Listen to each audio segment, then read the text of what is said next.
Kuza kamba. Okay. Yeah.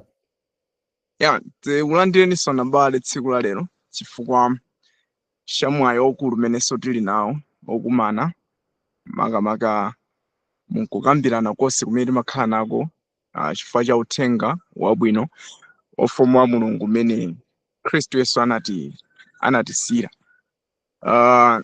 Tsiku la lero tili ndi zinaso zoti tikambirane zimene zitithandizire kuonabe ukulu wa mulungu komanso mphamvu ya ufumu wa khristu imene makamaka ili mwa anthu onse amene akhulupirira. So mwina ndisanapitirire muchina chilichonse tipemphere kuti mulungu atitsogolere. Komanso tipemphere. Atate wathu, tikubweranso ife pansi pano chifukwa cha chisomo komanso chifukwa cha chifundo zimene mwazikiza zonse pa nkhope ya mwana wanu khristu yesu, kuti onse amene afikira ku mpando wanu akazilandire mwaulere ndi chikhulupiriro chonse. Tikudzipereka ife pansi mapazi anu kuti mutitsegulebe mitima yathu iyi ndi malingaliro athu awa, komanso ngakhale nzeru zathu zonse zichitike ndi moyo wanu. Lolani Ambuye chisomo chanu chitikwanire mu phunziro lonse limene tikhala nalo, ndipo aliyense amene akhala kuti joyina mulole Ambuye zifundo zanu zikulirebe. Koposa zonse inuyo mukhale patsogolo pefe tizibwera pambuyo mwa khristu yesu tapemphera ndi kusiya zonse m'manja mwanu. Amen. Amen. Okay, tsiku la lero tikufuna ndiyambepo kukambirana mu buku la Efeso. Ndakhala ndikulisatira bwino buku la Efeso, so ndaonapo kuti ndiofunikira makamaka kuti tizilikambirana kunena kuti muluthenga wanji makamaka umene ungatithandizirenso kupita chitsogolo ndi khristu yesu pamene tikumuyembekeza kubwera kudzatitenga. Tikhala tikuona buku limene lili mwina kuyambira chapter 1 mpaka na chapter 6 mu masiku enaso amene akubwera kutsogoloko. Komano kwa tsiku la leroli ndikukwanisa kutengapo mavesi ochepa chabe, mavesi awiri wokha ndi amene tikhala tiwakambirana tsiku la lero makamaka mu buku la Efeso. Mavesi awiri, verse 1 ndi verse 2 ndi imene makamaka tiyichite tsiku la leroli monga chiyambi cha buku limene. Ndiye ndipempha tisekula mabaibulo athu makamaka ku buku la Efeso, buku la Efeso chapter 1 verse 1. Mwina ndisana yambe kukamba zambiri za verse 1 ndi 2, ndimafuna ndingokupaseni chidwi kuti buku la Efeso ndi buku limodzi mwa ilo limene analemba m'bale Paulo amenenso anakhala ophunzira kapena kuti mtumwi wa khristu yesu makamaka mwina mosemphana ndi mmene ena angaganizire, chifukwa tikamanena kwambiri za atumwi kapena ophunzira timakhala tikuyamba za 12 kwambiri, komano uyu ndi m'bale mmodzi amenenso akuonekera ngati wa namba 13 makamaka tikamuwerenga mabuku ngati buku la machitidwe atumwi. Tikhala tikuonapo mbiri imene analembera buku limeneli, komanso ngakhale chidwi chenicheni kapena kuti chikatikati chenicheni cha buku limeneli kuti cholinga chakulemba buku limeneli chinali kufuna kuti anthu tiphunzire chani amene makamaka tikuyenda mu moyo wa chikhristu masiku ano. Ndikukhulupirira kuti muli zambiri zimene zikhale zikutithandiza mu ulendo umenewu wa chikhristu, zimenenso zipitirire kuti kwenza ifeyo moyo wathu makamaka kuchokanso pa level ina imene tili ndi Christ kupitanso pa level ina monga chili chidwi cha mulungu ne kuti tizinkati kulirabe mu umoyo umenewu.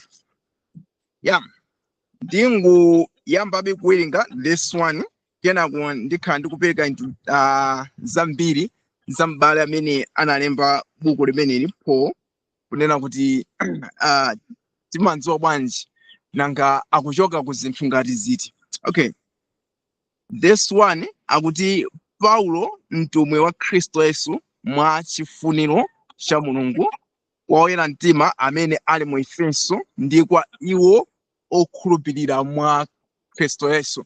So tiyamba ndi kuona verse imeneyi komano ndimanena kuti koyambirira ndikufuna ndilongosoleka za m'bale Paul kunena kuti Paulo ndi ndani, Paulo timanziwa bwanji, Paulo ndi yani? Okay, then tikawerengapo I think ndibwerekere buku la Philippi chapter 3 verse yake ya 5 kuti makamaka ndilankhule kunena kuti Paul ndi ndani.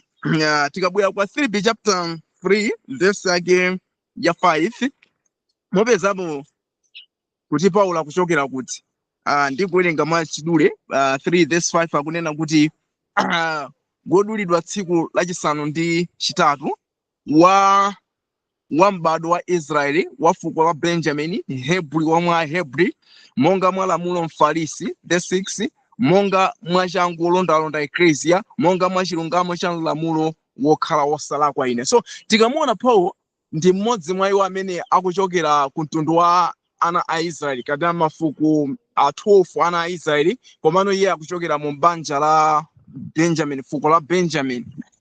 Ndi akuonekeramo kwambiri kuti mu system yonse imene ana a Israeli amenera kumadutsa, imene Mulungu anawalamulira, yonena kuti munthu akabadwa pa tsiku la namba 8 amenera kudulidwa. So Paul anadutsanso mu chinthu chimenechi litakwana tsiku namba 8 anadutsa mu mdulidwe, komanso ingakhale chitsogolo cha ndime chikuonesera kunena kuti ndi mmodzi mwa Yesu amene anaphunzira bwino za chilamulo, kuti chilamulo ndi chani. Tikukumbukirapo bwino lomwe kunena kuti masiries ena takhala tikuona makamaka chilungamo chimene chili chochokera mu chilamulo, chimene makamaka mwina ndi chosiyana kwambiri ndi chilungamo chimene Bible likunena masiku ano chifukwa cha pangano latsopano limene tili nalo mwa Khristu Yesu. Kunena kuti Paul anadutsa mu zinthu ngati zimenezi, anakhalapo odziwa bwino chilamulo, anakhalapo odziwa kuphunzitsa bwino chilamulo, komanso akuonekanso kuti anakhalaponso mu magulu a Afarisi. Afarisi amene amadziwika bwino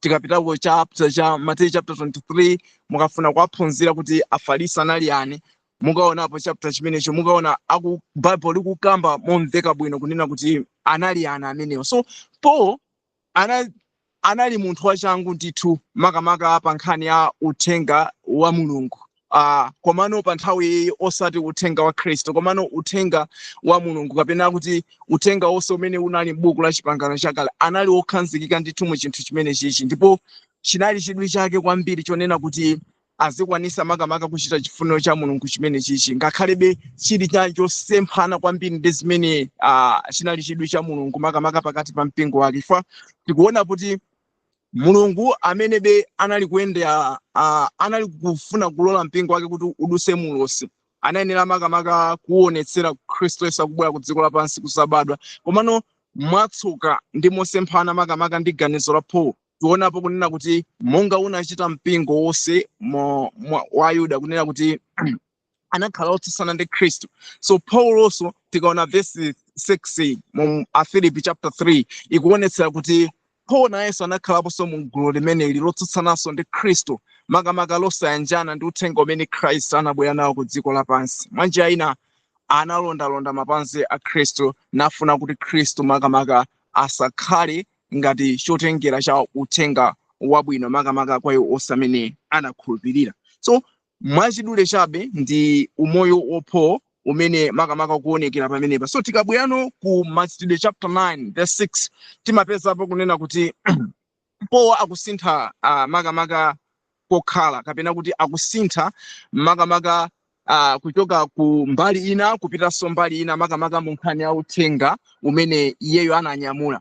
Koyamba tamuonapo wodziwa kwambiri uthenga wa chilamulo umene tikawerenga Yohane chapter 1 verse 17 Bible kunenetsa kunena kuti chilamulo chinadza ndi Mose, chinapasidwa kwa Mose, komano chisomo ndi choonadi zinadza mwa Khristu Yesu. So Paul samadziwa zoti anayenera kuti asunthe ku chinthu chimene chinalowa kuchina. Ndi mukapita Machitidwe chapter 9 mukapezapo kunena kuti Paul anakhala akuzunza mpingo umene unali mwa Khristu Yesu, kuphatikizapo atumwi onse amene makamaka anali pansi pa Yesu, makamaka kuphunzira mo 3.5 years imene Khristu Yesu anakhala akutumikira pa dziko lapansi. Ndeno Paul Machitidwe chapter 9 tikumuonano akusandulika makamaka kuchoka gawo lina kulowano mu gawo lina. Komano tikaona mbiri yonse ya Paulo timapeza kuti Paulo uyu mmene anali kuchita zonsenzi anali kuyesa kuti akutumikirapo Mulungu, makamaka amene anali kuzunza mpingo wa Khristu. Maganizo ake anali onena kuti akuchita izizi motumikira Mulungu, komano tikaona malingana ndi Bible imaoneka kuti inali yosemphana kwambiri, anali akutsutsana kwambiri ndi choonadi cha ndani cha Mulungu, chifukwa choti sanazindikire kunena kuti uthenga umene ananyamula koyambirira unali uthenga okhala ndi malire, amene malire ake anali pa Khristu Yesu. Makamaka mwina kungokumbusanapo chabe tikaona Luka chapter 16:16 Bible ikutsindika kunena kuti chilamulo chinalipo kuchokera pa Mose kukafikanso makamaka pa Yohane, komano kuchoka pamenepa sipakuyenera kuti ukukunso kupitirire uthenga wa chilamulo, komano pakuyenera kuti palalikidwe uthenga wabwino wosatha umene uli kulandira Khristu Yesu monga ngati mpulumutsi umene makamaka ukuchitika konse malingana ndi nkhoso imene ikuperekedwa ku mitima ya anthu onse amene akhulupirira makamaka pa dzina lake. Nde po osadziwa chimenechi tikuonapo kuti anatengapo kalata makamaka kunkana alondano a Khristu amene anali dera lina la ku Damasco.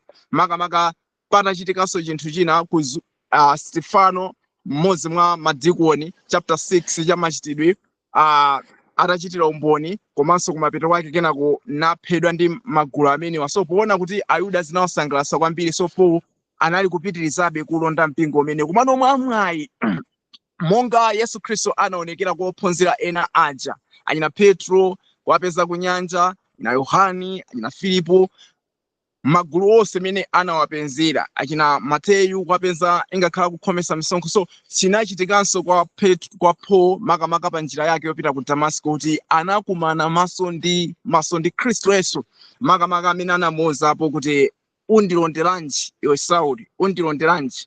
So Paul analodapo kwambiri kunena kuti ndikulondanso Khristu bwanji, ndi anena kuti ine ndine Khristu amene ukumulonda ukumutsatatsatayo. So kufikira ano pamene Paul anatsimikiza mtima kunena kuti ndithu sakuyeneranso kupitirizanso ulendo umenewu. Onapo mukapita machitidwe chapter 9 mukapeza pambiri yonse kuti anagwa pamene paja, yani kenako atauka kenako anapezeka kuti anachita kugwiridwa manja ndi kupita naye ku nyumba ina kukansunga kumeneko. Kufikira ano pamene mawu anamveka kwa Hananiya amene anenera kuti akankumanize Paul namulowetsa makamaka mu system imene Christ anayisiya pa dziko lapansi makamaka mwa atumwi. I think kwinako mukhoza kukayitsatira bwino lomwe mbiri kuchokera pa chapter 9 then chapter 10 ndikumakaona kunena kuti kutsogolo kodi umoyo wa Paul unaenda bwanji. Koma ndimafuna ndingokambe mwachidule mene Paul anakumanirana ndi Yesu Khristu, komanso Paul mene akukhalira mtumwi wa Yesu Khristu, komanso Paul mene akusinthira uthenga umene adaunyamula koyambirira, uthenga umene kunali okhuza kwambiri pa Mulungu inde woona, komano uthenga wambiri wotsamira ku nkhani ya chilamulo umene kwambiri umakamba zonena kuti munthu kupulumuka kuyenera kusunga bwino lamulo la Mulungu, malamulo 10, komanso kupulumuka zikudalira zintchito zako mwachidule, zimene ndi zosemphana kwambiri ndi Bible, zimene timakhaso tikuziona makamaka mu mbiri yathu kapena mu chitsanzo cha umoyo wathu wa Chikhristu kunena kuti ife amene oyeserera mwina kuchita zimenezo ndikale lomwe sitinafike ngakhale ku mulingo okondweretsa Khristu Yesu kapena mulingo okondweretsa Atate. So mwachidule ndikhoza kukamba choncho. So ndikubwerere no ku buku la Efeso makamaka nene akuliyambira makamaka kulitambasulira kuti akulitambasula motani. So tikaona mpingo wa Efeso ndi mpingo umodzi umene ukupezeka mu chigawo ngati tikabwera ngati ku makontinenti kapena kuti tikupeza kuti mbali ya ku Asia. So of course sina low nkati kwambiri kuti ndione kunena kuti part yake nditi, komano ndikungoona kunena kuti ndi mbali ya kumeneku kumene amalalikira uthenga umene uPaul. Ndeno tikuonapo kuti chakumeneku kumeneku kupezeka kwambiri mafuko tinoti amitundu amene sali Ayuda makamaka pa chibadwidwe ngati mene Paul analili. So tikuonapo message imene anayinyamula Paul kunena kuti Paul paja ananyamula uthenga opita kwa amitundu malingana ndi Machitidwe chapter 9 verse 16 fa Yesu Khristu anamuwuza kuti uyu ndi amene akhale chotengera makamaka cha uthenga wabwino kwa anthu amitundu komanso ndi mafuko ena onse ndi kutinso Israel mapeto pake akazindikire chimene Khristu Yesu anali kutani anali kufuna kuti Israel azichisunga. So Paul akudzika no makamaka mu ndandanda onena kuti iyeyu ndi mmodzi mwa atumwi. So tikaonapo atumwi analipo 12, iyeyu ndinakambapo mbali nake kuti ndi mtumwi wa namba 13 amene makamaka sakukumana maso ndi Christ kulandira uthenga umene Christ anali kupereka kwa atumwi amene anawasira kale ntchito. Tikangobwerera pang'ono mbuyo ku buku la Marko chapter 16 timapezapo kunena kuti makosana amene anali mwa Khristu atumwi okwanira 11 kupatukapo Judas amene anali atazipha. So tikaona mwa atumwi 11 tiona kunena kuti anali atawasira kale ntchito yonena kuti ayichite kunyamula uthenga wabwino wosatha kumene Khristu sanawasira kuti ufalikire ku dziko lonse lapansi. Paul nayenso mmene akukumana ndi Christ akupatsidwanso ntchito yomweyi kunena kuti autenge uthenga umenewu naupereke kwa amitundu okhala ku dziko lapansi. Ndi chifukwa chake iyeyonso akudzika mu gulu lonena kuti ndi mmodzi mwa atumwi amene akuyenera kugwira ntchito imeneyi. Komano chikungondisangalatsa kwambiri kunena kuti mukaona mphatso ya atumwi tikamazapita kutsogolo makamaka mu buku la Efeso chapter 4 muzaona kuti ndi mphatso yoyambirira imene Khristu Yesu akuyika mu mpingo.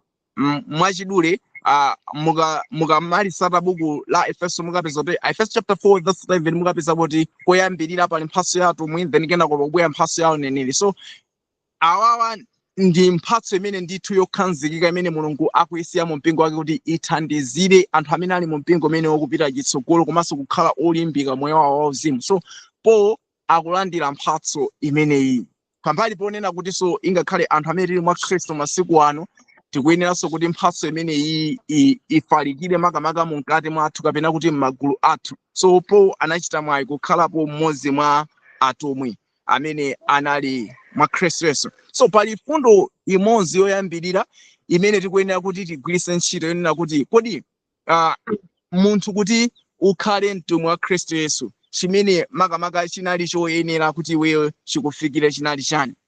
Mukangoona history yonse kapena mbiri yonse ya umoyo wa Chikhristu mukapeza zonena kuti makosana amene anakhala atumwi oyambirira 13 amene wawa mukapeza kuti pali chinsinsi chimodzi chimene chikuwapangisa iwo kukhala atumwi. Tikati mtumwi ndi munthu amene wanyamula uthenga umene uli wa wina wake. So tikuonapo kunena kuti makosana awa ananyamulapo uthenga umene uli ukhuzana ndi Yesu Khristu kapena uthenga umene ukukhuzananso ndi ufumu wa Mulungu. Ufumu wa Mulungu umene uli mwa Khristu Yesu. Ndikuona kuti makosana awa uthenga umenewo akunyamula momveka bwino kuchokera pa tsiku limene analandira mphamvu ina yake imene Khristu Yesu anali atawawuza kale kuti mudzayilandira. Tikapitapo buku la Luka chapter 24 verse 49 timapeza kuti anawuzidwa makosana akunena kuti musatuluke mu Yerusalemu muno kufikira mutavekedwa mphamvu yochokera kumwamba. So timaonapo kuti tsiku la Pentecost litafika makosanawa analandira mzimu kapena kuti lonjezo limene Khristu Yesu anali atawalonjeza kale kuti azalandira umoyo wake umene unalowa mu mkati mwa ndani mwa anthu amenewa. So kuchokera pa nthawi imene iyi ndi pamene zinawathandizira kunena kuti uthenga umene Khristu Yesu anali kuyikiza mwa iwo kuti akawulalikire mosamvuta makamaka ku dziko lapansi. So Paul nayenso anenera kudutsa mu stage yomweyi monga 12 ena aja anakhala kuphunzitsidwa ndi Khristu Yesu 3.5 komano Paul sakutenga zaka zonsezi akutengapo masiku ochepa. Mukawerenga Machitidwe chapter 9 mukapeza kuti then kenako Christ akumtenga kupita naye kwa Hananiya, then Hananiya akukhuza maso ake then maso ake natseguka namuikiza manja makamaka pa iye nabatizidwa ndi Mzimu Woyera. So muona kuti Christ akugwira ntchito yomphunzitsa Paul then Paul kenako akuyamba uthenga uja kulalikira kwambiri mu Damasco ina Barnabas aona makamaka mphatso za Paul kenako nazabwerera ku Yerusalemu nakayanjana ndi atumwi ena aja ngakhala nali kunkayikira kunena kuti ndi mmodzi mwa iwo amene analondalonda mapazi a Khristu mwina akupangira cholinga yoti atiphe. Komado tiona kunena kuti Paul anatsimikizidwa mtima ndithu ndi Barnaba ndi kuwaphunzira kunena kuti ndithudi uyu ndi mmodzi mwa ife wakhala akulalikira ichi chimakamaka mu Damascus. Takhala limodzi ndithu akumwaza uthenga wa mwa Khristu Yesu. So tiona kunena kuti Paul anakhala ndithu pansi pa Khristu Yesu. Khristu Yesu anali kumphunzitsa, Khristu Yesu anali kumtsogolera, monga inde chinanenedwa kale mu buku la Yohane kunena kuti ndithudi Yohane chapter 16 kunena kuti kuyenera kukhale Nkhoswe imene ikutsogolereni mu choonadi chonse, imene izakuphunzitseni zonse za Atate. So Paul anali akuphunzitsidwa uthenga umene mwa Khristu Yesu. So kwalito yoyambirira imene imampanga munthu kukhala mtumwi ndionena kuti Khristu akuyenera kupezeka mkati mwa iwe, Khristu akuyenera kutsogolera china chilichonse, Khristu ndi amene amayenera kulankhula osati iwe mwini ayi, komano Khristu ndi amene amayenera kuyankhula. Chifukwa mukhoza kuona kuti uthenga umene Paul amayankhula koyambirira si uthenga umene aziyankhula pa nthawi iyi. Uwu ndionera kuti Khristu mwini wake ndi umeneno azichita kulankhula mkati mwa ndani mwapo. Ndimachita chidwi kwambiri ndi uthenga umene anali nawo oyambirira Paul kunena kuti ndi uthenga umene sikuti anawapasa ndi Khristu, koma ndi uthenga umene anachita kuwerenga. Pamene uwu ndionena kuti Khristu azichita kuupereka makamaka mu moyo wa Paul. Muli zisisi zambiri kuphatikiza yapo mavesi ena amene amatsikimizira tikutheratu kunena kuti Paul anayankhula kunena kuti uthenga umene ine ndikulalikira si uthenga umene kuti ndinachita kuphunzitsidwa ndi munthu wina, sindinaulandire kwa munthu, komano ndinachita kulandira kwa Khristu mwini wake. So izizi ndi zosangalatsa kwambiri makamaka pamene tikuyenda ku umoyo wa Chikhristu, kunena kuti kukhala mtumwi zimadalira kuti Khristu akhale mwa iwe, Khristu atsogolere, Khristu alankhule, komanso Khristu achite china chilichonse. So ndi imene umoyo wa Paul unali mu nthawi imene. Chifukwa chake mukaona kuti mu zambiri zonse atalandira umoyo wa Khristu umene anakhala osangala kunena kuti ndithudi uthenga umene anali nawo koyambirira unali wosafunika, komano umene ukhala ofunikira mmoyo wake anaona kuti ukuyenera kukhala kuti ukuyenera kukhala umene uwu. So mukayiona verse 1 muona kunena kuti Paul waziyamikira kale kuti ndi mmodzi mwa atumwi, komano akukambanso chinthu china kuti mwa chifuniro cha ndani cha Mulungu. So Paul akukhala mtumwi mwa chifuniro cha Mulungu. So pali mafunso ena angapo amene be amakhonza kumabwera mwina mkati mwathu kunena kuti okay, tikamanena kuti mwa chifuniro cha Mulungu, mukuona step yoyambira kuti kukhala mtumwi zikudalira Khristu kupezeka mwa iwe, then kukhala mtumwi zikudaliranso kunena kuti ukalankhule chifuniro cha ndani cha Mulungu. Chifukwa china chonse chimene chikuyenera kuti achilalikire ku musiku chikuyenera kuti chichokere ku chifuniro cha Atate. So ndi funso limene kwambiri limavuta kwambiri makati pa anthu amene akutsatira Khristu Yesu, kunena kuti kodi tingachite chani kuti ife tikhale anthu ochita chifuniro cha Mulungu? Tingachite chani kunena kuti ife tikondolese Mulungu? Mukumbukira bwino makamaka mu buku la Mateyu chapter 7 verse 21, Yesu Khristu anayankhulapo fundo ina kunena kuti si wina aliyense amene akunena kuti Ambuye Ambuye adzalowa ufumu wakumwamba, koma Yesu amene akuchita chani chifuniro cha Mulungu. Mwana? So mukhoza kuona kuti chifuniro cha Mulungu ndi gawo linanso limene tikuyenera kuti tilimvetsetse kunena kuti kodi tikamakamba za chifuniro cha Mulungu ndi chani. So Paulo sanakukhala mtumwi, koma anali mtumwi weniweni wa chifuniro cha ndani cha Mulungu. So tikabwirano mwina mu Yohane chapter 6 ndi pamene tingazindikire kunena kuti kodi kuchita chifuniro cha Mulungu zimatanthauza chani. Thinking ndingowerengapo Yohane chapter 6 verse 38 kulekeza 40 kuti makamaka tinkuonepo chimene Paul akuyankhula pamenepa kunena kuti kodi akamati yeye ndi mtumwi wa Khristu mwa chifuniro cha Mulungu zikutanthauza chani. Chapter 6 verse yake ya 38, pakuti ndinatsika kumwamba. So akuyankhula papa ndi Khristu Yesu akuti pakuti ndinatsika kumwamba sikuti ndichite chifuniro changa koma chifuniro cha amene anandituma ine. So Christ koyambirira kunena kuti iye anatsika kumwamba, osati kuti akachite chifuniro cha iye mwini kapena chifuniro cha anthu, koma chifuniro cha iye amene anantuma. Monganso zimene so Paulo akutaniso akunena. Tikumbukire kunena kuti uthenga wonse umene ngakhale Christ ali nawo ndi uthenga unena kuti wachokera kwa Atate. Atate ndi awika mwa Christ, and Christ na akuyika mwa anthu amene akutsatira iye. De Christ ngati anakhala oonetsera kunena kuti uthenga umene anali nawo sunali wa chifuniro cha yekha koma chifuniro cha Atate.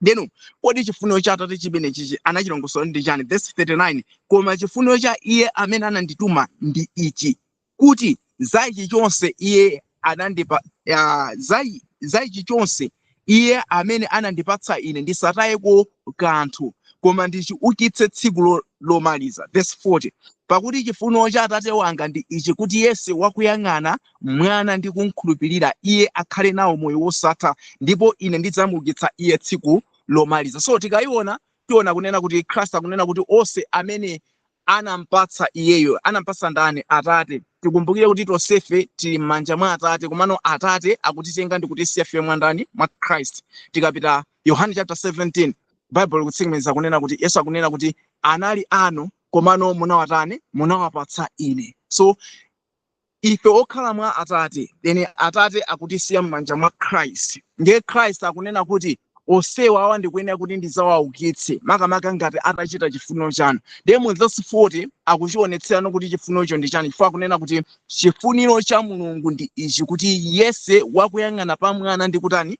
Ndi kumukhulupirira akhale nawo moyo wosatha. Then Christ pobwera akuzamuukitsa iyeyo pachani? Pa tsiku lomaliza. So tikamuona no Paul mene akukamba zoti ndi mtumwi kapena kuti kapolo wa Christ amene akuchita mwa chifuniro cha Mulungu, ndoti mwanjira ina ndi munthu amene daily akuyang'ana pa Kristu Yesu, daily amene akuyikapo makamaka chidwi chake chonse pandani? Pa Yesu Kristu. So mukaonano ndi uthenga umene tikunena kuti anayenera kusiya uja, naona kuti chidwi cha uthenga umene anayenera kuyamba uja sinali woyika chidwi cha pa Kristu, koma anali wokuyita chidwi choyika pa miyambo imene anayenera kuyiphunzira ngati Mfarisi komanso Muyuda.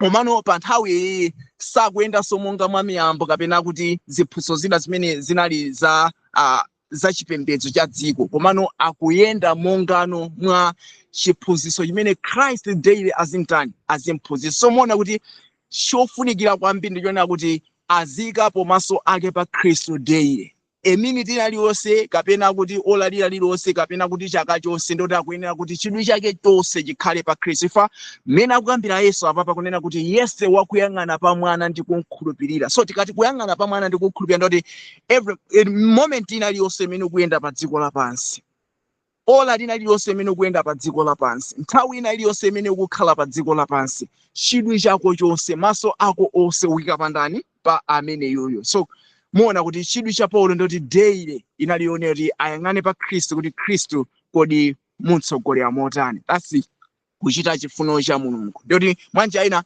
anthu onse amene tili pa dziko lapansi amene timafunitsitsa titachita chifuniro cha Mulungu mwachidule ndikunena kuti kuchita chifuniro cha Mulungu zimatanthauza kuyang'ana pa mwana ndi kutani? Ndi kumkhulupirira. So uyang'ana bwanji? Muona kunena kuti koyambirira fundo ichatayiona kuti pokhala mtumwi anayenera kaya kuti umoyo wa Kristu ukhale mwa iye.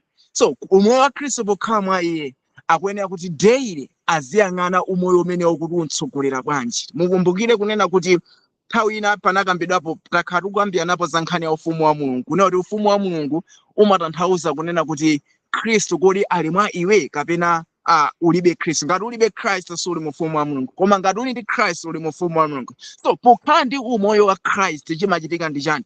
Tikawerengano buku la Roma chapter 8 verse 40 mukuweza kuti timakhala ana a Mulungu potsogozedwa ndi umoyo umenewu. Sikati potsogozedwa ndoti mwanjira ina ukuyang'ana ma steps awina amene ali pachani? Ali patsogolo pako.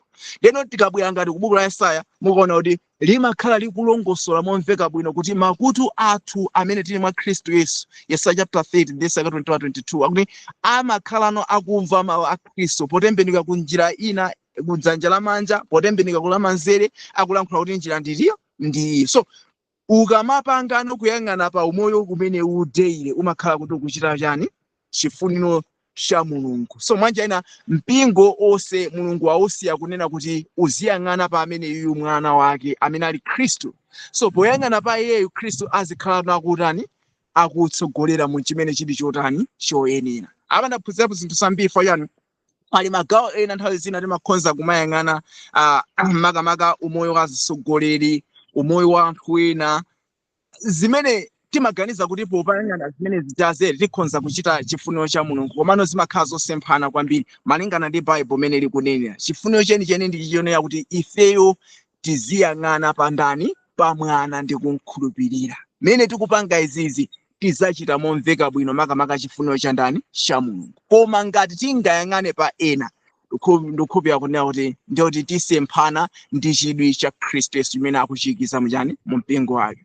Ndikumbukira nthawi imenepo ndimathamangapo ndi uthenga mu mpingo wa 7 makamaka nachitapo mwa nthawi ina kutumizidwako dera lina kuti tikalalikirapo effort. So zimene timaphunzitsa kumeneko ndichionera kuti timachita kuwerenga mu chibuku chine chimene chimatchedwa kuti atikholola. So timalowa mmene mujamu ndikumawerenga, then ndikumbukiranso ayeda anachita kundiwuza kuti akulu PC ndi uthenga wake ndiwo kuti muzingowerenga umene uye, then kena kuno inu muzikangochita present imene ulili umene uwu musakapange mosemphana ndi umene uwu. So ine ndimazikakamiza kumangowerenga zimene zichazo akhabereko mzimu wa Mulungu wanandiphunzitsa zina sizikanamveka. Tikamanena makamaka kuyang'ana pa Khristu si zimene wina wakana kuphunzitsani, komano kuyang'ana za zimene Christ azikuphunzitsani. So muona kuti timapita kumene kucha kumalalikira zimene ifeyo sitinaphunzitsidwe ndi Christ. So koma zimene ena ake atiphunzitsa asogolera athu. So asogolera ndoti makhala kundiyang'ana minute ina iliyonse ndikamalalikira kuti komano sakusemphana ndi zija zalembedwa paja zija. So muona kuti ndi chidwiwa chachikulu. Pamene Christ Paul apa nthawi iyi ndiye kuti sakupanganso uthenga umene uwu. So aziyang'ana pa Christ ndi amene azimuza choyenera kuti atani achite, choyenera kuti alankhule.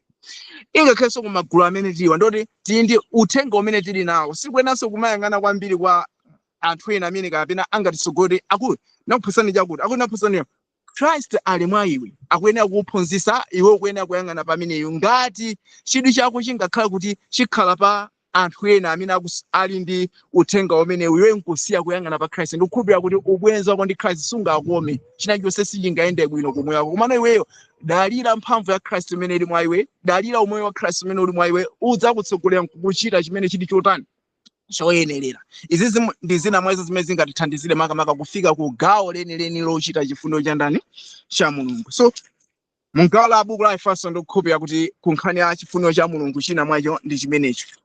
Ndiwonjezerepo point ina makamaka ku verse yoyambirira imene tikuiona. So ndeno akutenga uthenga osakuti akutumiza kwa anthu ameneno ali ku Efeso. Ndeno chosangalatsa china chonena kuti akuwatchula anthu aku Efeso kuti ndi anthu oyera mtima, anthu opanda banga opanda chilema. Tikati kuyera mtima ndi anthu opanda banga opanda chilema. Zina zimene zingakhale mafunso kwambiri kunena kuti zitheka bwanji anthu amene ali ku Efeso kukhala anthu oyera mtima, yeti ndi anthu a mitundu amene ngakhale zakudya zawo zakumwa zawo zimene amakhulupirira mbuye mwina ndi zosiyana kwambiri ndi zimene Ayuda amazidziwa. I think tikamazalowapo chapter 2 muzaonapo chinsinsi chachikulu chimene Paulo akuatchulira makosana amene wakuti anthu oyera mtima kwambiri posayang'anira makamaka ziphunzitso zimene zili ku chikhulupiriro cha Ayuda. Ndeno Paul akungowatcha anthu awo kunena kuti kwa akhristu onse amene ali mu Efeso oyera mtima komanso okhulupirika mwa Khristu. So ndi zinthu zosangalatsa kwambiri aliyense amene anakhulupirira Khristu Yesu akuyenera kutsimikizika mtima kunena kuti ndi mmodzi mwa iwo amene ali oyera mtima. Ndithu titaonera kuti opanda banga opanda chilema kuyera mtima. Komano kuyera mtima kumene kumakhala kutanthauza chani? Kumakhala kutanthauza chani? Tadusapo mu magawo ambiri makamaka mu nkhani ya ulosi m'buku la Yeremiya chapter 6 verse 23. Yeremiya chapter 6 Yeremiya chapter 3 verse 6 imene inakhambapo za mphukira ya Jese amene ali Christ amene anayenera kubwera ku dziko lapansi makamaka. Ndeno akunena kuti mafuko onse a dziko lapansi azakhala akumwitanira pa iye kuti Yehova ndiye chilungamo chathu. So osati chilungamo chathuwa komano chilungamo cha amene yuyu amene ali mphukira amene ali Christ. So tikabweranso ngati mu Yesaya chapter 54 verse 17 kungoona becha mbiri zina za izo zimene zinanenedwa mulo simukaona kuti akunenanso zinena kuti anthu amene akukhulupirira Mulungu akuti chilungamo chawo sichifumira kwa iwo koma chifumira kwa ndani? Kwa Mulungu. Zimene zikumangotanthauzabe kwambiri kunena kuti tikamakamba nkhani yakuyera mtima si zimene iwe uli komano ndi zimene umoyo wina wake umene uli mwa iweyo chimakhala kuti chikutani ukutulusa kapena kuti umoyo okhulupirika umene umakhala uli mwa ndani? Uli mwa iwe. panakambiraponso zinthu zina mwina mu magawo ena m'maphunziro ena ku maseries athu unena kuti mu Zekariya chapter 3 muli nkhani ya verse 9 nkhani ya mwala wamaso 7 umene unayenera kufika ku dziko lapansi umene unayenera kuti uthetse tchimo la dziko lapansi mwa tsiku limodzi. Zina zimangosangalatsa kunena kuti ena abe amene akuyang'anabe za tchimo ku dziko lapansi kuti tchimo likuvuta kwambiri, koma muona kuti Christ anathesa kale tchimo la dziko lapansi tsiku limodzi lokha. Tchimo lonse la dziko lapansi linachotsedwa. So kupanda kuti linachotsedwa bwanji, linachotsedwa chifukwa choti Christ mmene analemekezedwa walowa mu mitima yathu. Ife tili ndi umoyo umene uli wolungama, umoyo opanda banga, opanda chilema. So mmene tikuyang'ana umoyo umene opanda banga ndi opanda chilema, timakhala kuti ifeyo tikuyanjana ndi kulungama kwake kapena kuti tikuyanjana ndi kuyera mtima kwake. Izi ndi zimene zimakapherezera kunena kuti anthu ndinu oyera mtima ndithu.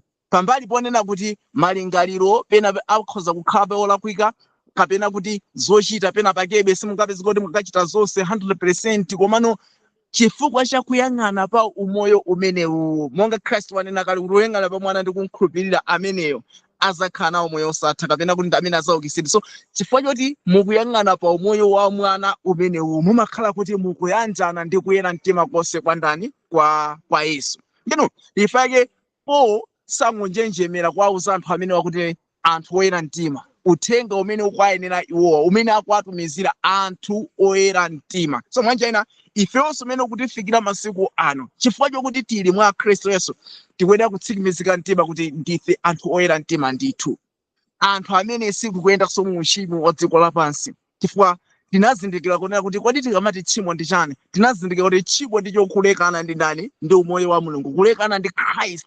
So mmene talekana ife ndi Christ timakhala kuti tikudusa ndithu mu uchimo wakulu. So anthu aku Efeso, mpingo wa ku Efeso sikudusanso mu mchilekano ndi Christ ayi, komano wayanjana kotheratu ndi ndani?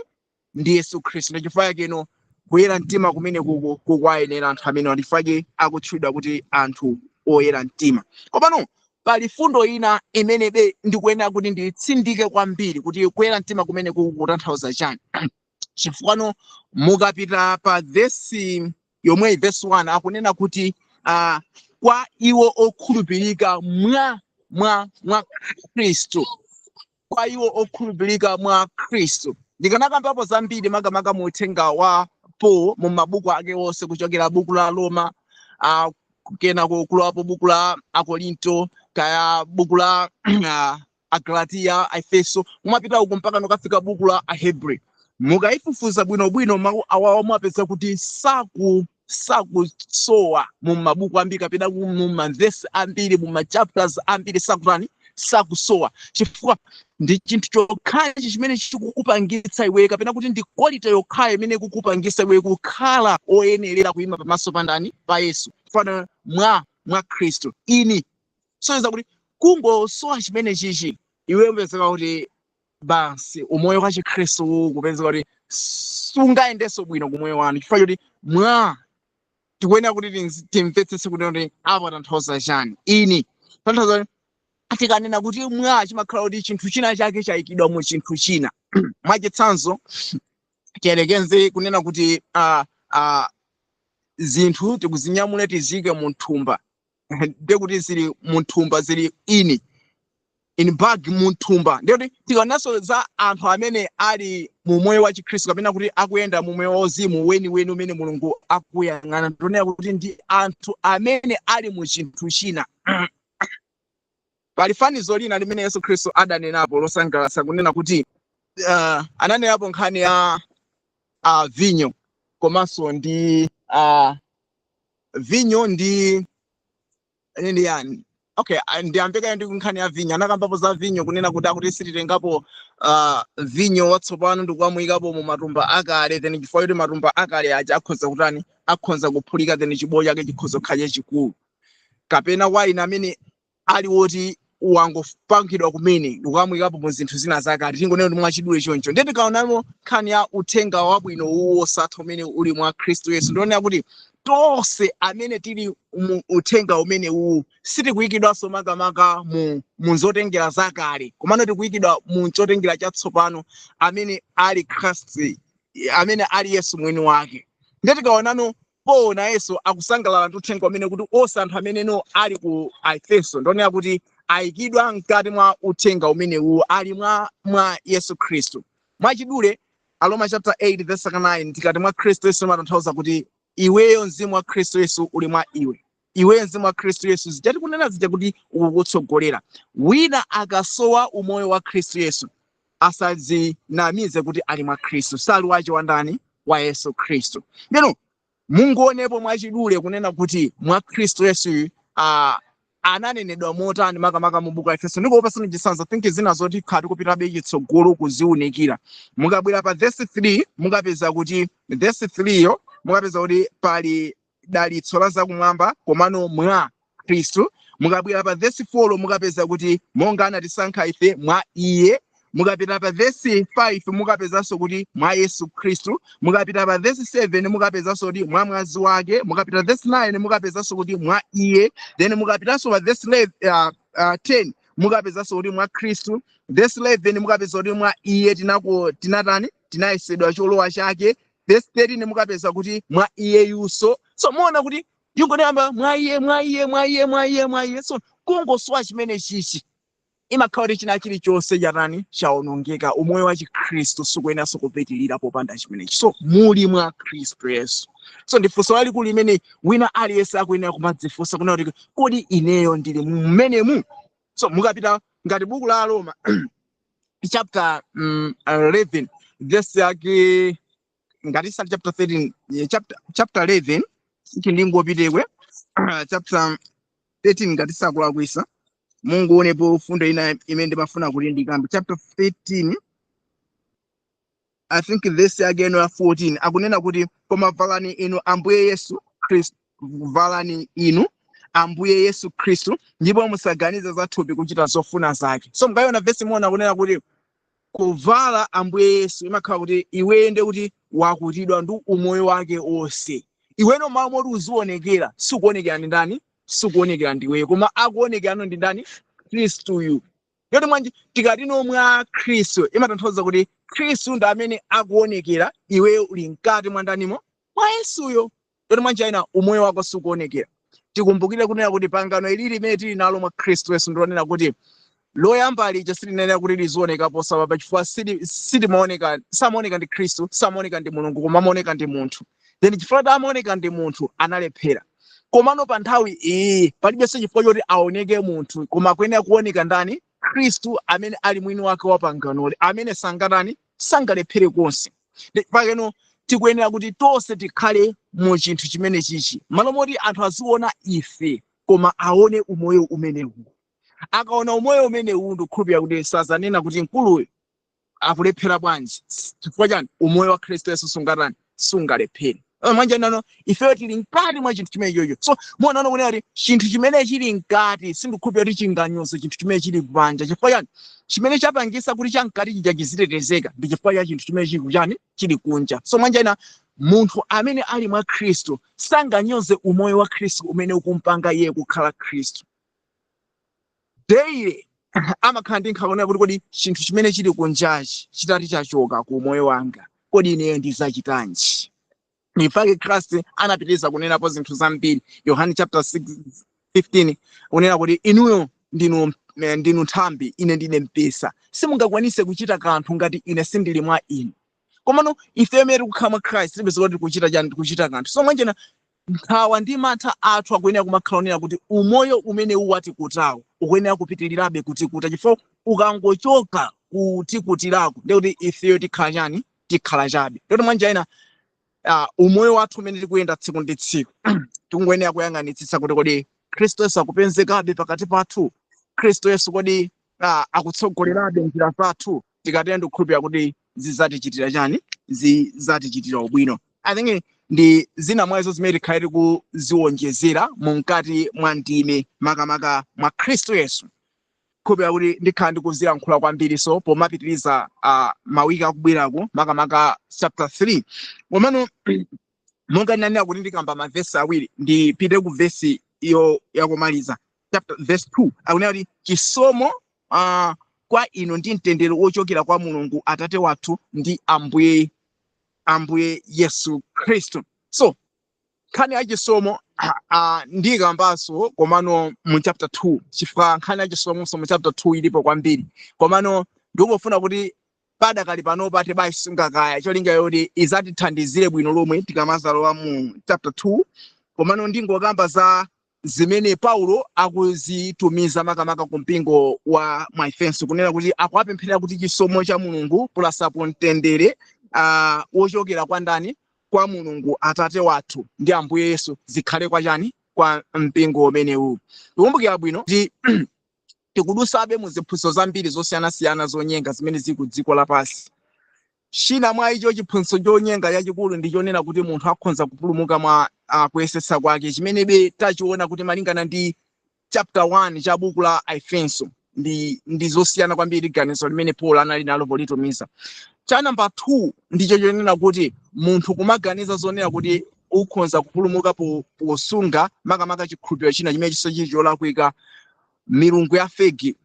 Tikukumbukira bwino kunena kuti tikudusa mu nthawi yovuta imene anthu akulalikira uthenga wa Mulungu oona mmodzi komana akutate mwa atatu. Zimenebe mukhoza kuona kuti ndi verse 2 mwina zisemphana kwambiri ndi zimene ndikufuna kulankhula. Chifukwa chani?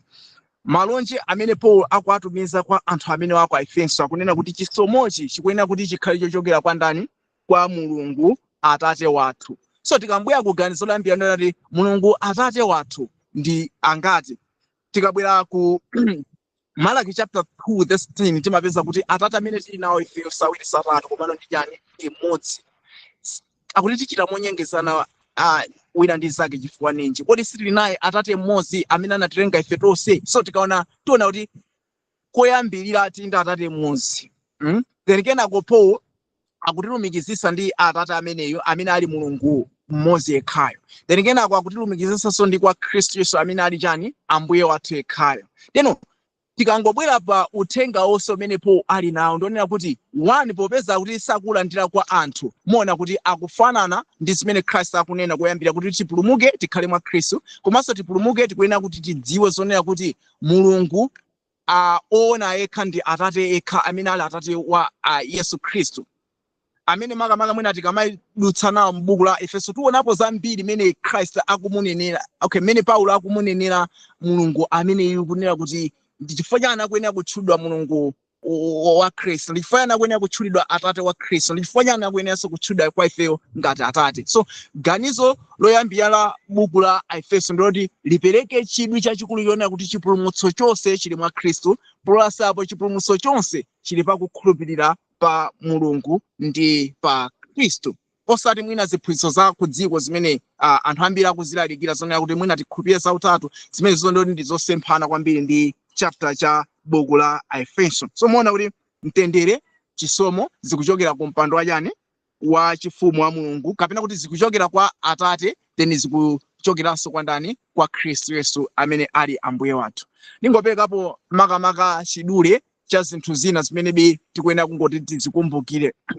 Tikabwerera kwa uthenga wa Yesu Khristu, Yesu anaphunzitsapo anthu za Mulungu woona. Yohane chapter 17 verse 3 kunena kuti moyo wosatha nduwu, kunena kuti anthu akadziwe Mulungu woona yekha ndi Khristu Yesu amene anamtuma. So Khristu anali kuphunzitsa momveka bwino kunena kuti munthu akuyenera kudziwa zoti kuli Mulungu woona amene ndi Atate yekha, komanso akuyeneranso kudziwa zonena kuti kuli ndani, kuli Khristu Yesu amene ali mwana wake weniweni. So muona kuti of course Paulo anali zina mwazo akuzidziwa za izi za Mulungu woona, komano chimene chimasokera yoti adziwe za chipulumutso cha mwa Khristu Yesu, adziwe za Khristu Yesu ngati mwana weniweni wa ndani, wa Mulungu. Imene sono ili focus yayikulu kwambiri mu buku la Yesu la limene akulembera kwa Efeso, kunena kuti anthu akuyenera kuzindikira kunena kuti ndithu ngati sakhala mwa Khristu, ngati sakhulupirira ichichi, ndikukhulupirira kuti palibe chimene chingawathandize moyo mwawo. I think zina mwazo tizikhali uziwalisa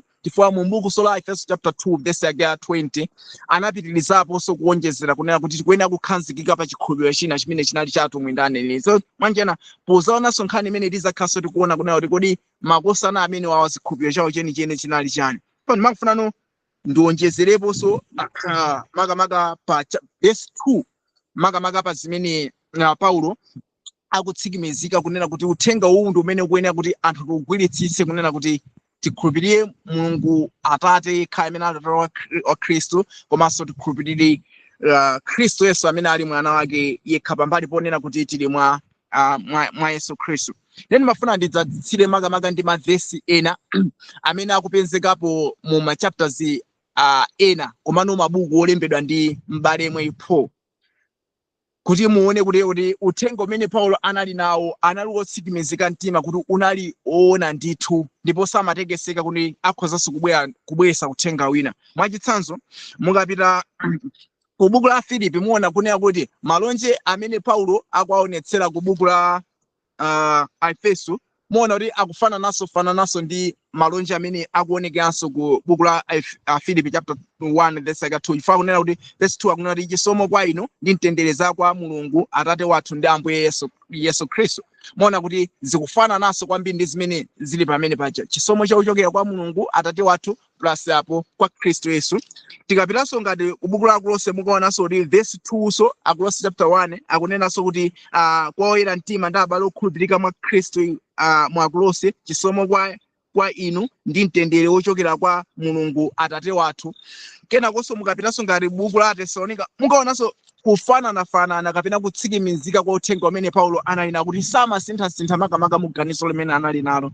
Pa Tesalonika so akupanganso zomweza kuti chisomo kwa inu ndi mtendere mukaonanso kuti ndizochokera kwa Mulungu Atate ndi Ambuye wathu Yesu Khristu.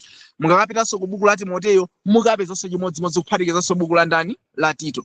Tenino mukakaonjezanso mabuku ena atomwe ena ngati buku la Yohane mukapezanso zomwezo, buku so la 2 Yohane chapter buku la Yakobo kani kuyambira buku la Yakobo mukapezanso zomwezo, Yakobo chapter 1. Mukakapitanso buku so la 2 Yohane chapter 1 mukapezanso zomwezo kuti so akukambanso za chisomo chauchokera kwa Mulungu Atate ndi kwa Khristu Yesu zikuyenera kuti zikhalebe mwandani mwa inu. So ndi uthenga wina mwa iwo umene tikhale tikuona makamaka pamene tikhale tikupitiriza makamaka buku la Efeso. Komano tsiku la lero mangufuna kuti tingonikiranepo chabe makamaka mu verse 1 mu verse 2 makamaka theme yayikulu kapena kuti maphunziro akuluakulu amene tikhale tikuwaonapo mu buku la Efeso. So koyambirira ndiko kuti ifeyo tikhala mwa Khristu. Cha number 2 ifeyo tikhala mwa chikhulupiriro choona chimene chicha pa Mulungu woona yekha ndi Khristu Yesu. Basi I think ndi zimene tikhale tikuzipitiriza mu buku la Efeso. Ndimaona kuti kwa tsiku la leroli monga ndinalonjeza kuti tikhale tungokambiranapo mavesi awiri okhawa ndikhonza kulekezera chakumeneku. Ngati mwina pali funso kapena ndamanga zibweraso makamaka pamene ndikhale ndikutseka, komano ndimakufuna tsiku la lero tingoonetsanepo makamaka chidwi chachikulu chimene Paulo akuchionetsera makamaka mu buku la Efeso, makamaka ndi utumiki wonse umene akulandira kwa Khristu Yesu mwini wake wa uthenga wabwino wosatha.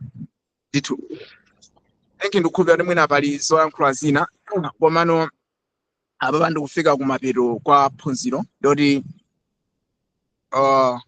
ndipemphera yandikenako pakhazoyankhula zina tikhale kuonjezapo pamenepo. Ndithu sekamaso tipemphire.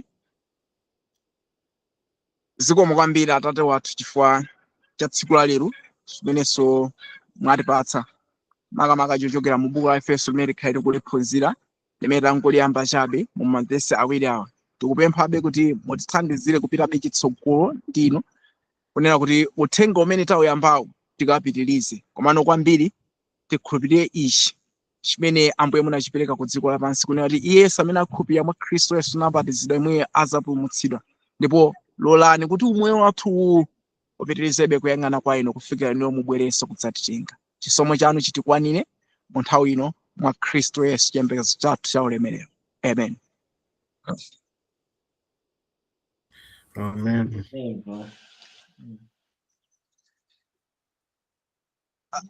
Ngati mwina pali mafunso kapena ndamanga mu mavesi amene